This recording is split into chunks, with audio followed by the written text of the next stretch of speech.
Do you know that our tongue can be, actually is, the rudder of our life?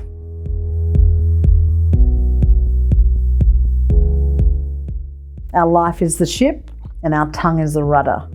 It's a very small thing, but a small rudder on a ship can turn the ship around no matter how strong the winds are.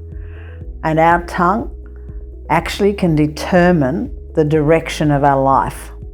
What we say can actually be a self-fulfilling prophecy. The power of words that come from this one little rudder of our life can determine our direction and where we're going. We can repeat over and over and over what we want with our life. We can bring it into being. We can speak into our own lives and direct our own lives in the right direction. However, if we haven't got control of the rudder of our life, the ship might just not sail too well. So it's important to understand how powerful the tongue is. It's so powerful, it can actually start a fire. It can light up a forest. There are people with tongues and they tell stories, and those stories are then magnified and then they get bigger and bigger. And of course, unfortunately, some people use their tongues to cause trouble, but they may as well have lit a fire because of the destruction and the havoc that it causes.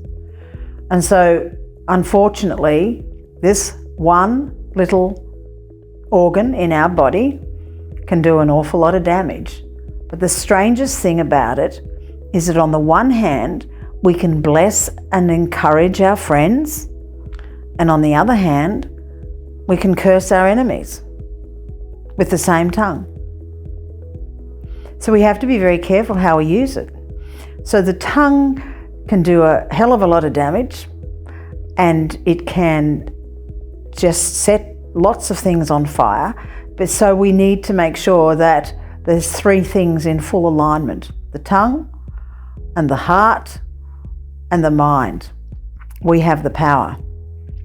And even if we're not thinking straight, we need to slow down and be very careful about what is actually coming out of this baby rudder that can take this ship down to destruction or take it on a pathway that is really good.